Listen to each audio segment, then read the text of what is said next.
بعض اوقات آپ کو خاموش ہونا پڑتا ہے کیونکہ آپ کے اندر الفاظ یہ بات واضح نہیں کر پاتے کہ آپ کے اندر کیا چل رہا ہے۔ جب کوئی عورت آپ کو نظر انداز کر رہی ہو تو اس کا یہ مطلب ہرگز نہیں کہ وہ آپ کو نفرت کی نگاہ سے دیکھ رہی ہے، اس کا مطلب ہے اس کا دل آپ نے دکھایا ہے۔ جب آپ تجربے سے بھر چکے ہوتے ہیں تو اس قدر بوڑھے ہو چکے ہوتے ہیں کہ کوئی بھی آپ کے تجربات کو ملازمت نہیں دیتا۔ زندگی کے آدھے غم انسان دوسروں سے غلط توقعات کر کے خریدتا ہے۔ ایک دن تم پیچھے مڑ کر دیکھو گے، جن چیزوں کے لیے تم فکر مند تھے وہ تو بہت چھوٹی تھی، تم ان کو بڑا سمجھ رہے تھے۔ مرد کی محبت عورت کو کبھی بھی مکمل سایہ نہیں دیتی، اس کے رویوں کی دھوپ کہیں نہ کہیں عورت پر پڑتی رہتی ہے۔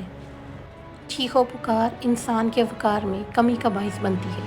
لوگوں کو اپنی خاموشی سے خوف زدہ کرنا سیکھو۔ مرد اگر روکتا ٹوکتا ہے تو اس کا مطلب ہرگز یہ نہیں ہے کہ وہ شک کرتا ہے یا اس پر اعتبار نہیں کرتا، بلکہ وہ اسے اپنی عزت سمجھتا ہے اور اس کا خیال خود سے بھی زیادہ رکھتا ہے۔ ایسی عورت دنیا کی سب سے خوش نصیب ترین عورت ہے۔ محبتوں میں روٹھنے اور منانے کا عمل رک جائے تو محبت کو زنگ لگ جاتا ہے۔ اگر لوگ آپ کو قبول نہیں کر پاتے تو مایوس نہیں ہوتے، کیونکہ لوگ اکثر اس چیز کو چھوڑ دیتے ہیں جس کی قیمت ادا نہیں کر سکتے۔ یہ پڑھی لکھی لڑکیاں کتنی ضدی ہوتی ہیں، اپنی ضد کی راہ میں وہ اپنے آپ کو تباہ کرنے سے بھی نہیں چوکتی۔ جو سچے ہوتے ہیں وہ تہذیب کے دائرے کا لحاظ کرنا بھی جانتے ہیں اور صبر کے گھونٹ پینا بھی۔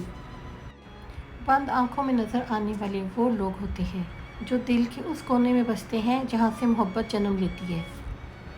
مرد ساری عمر جھڑکیاں کھا کر دھکے برداشت کرتا ہے، کفالت کی راہ نہیں چھوڑتا، مکان بنواتا ہے، پردیسوں کی مٹی بھانگتا ہے۔ آخر میں بچے جوان ہو کر کہتے ہیں، ابا جی اگر آپ نے کوئی ڈھنگ کا کام کیا ہوتا تو زندگی سنور جاتی۔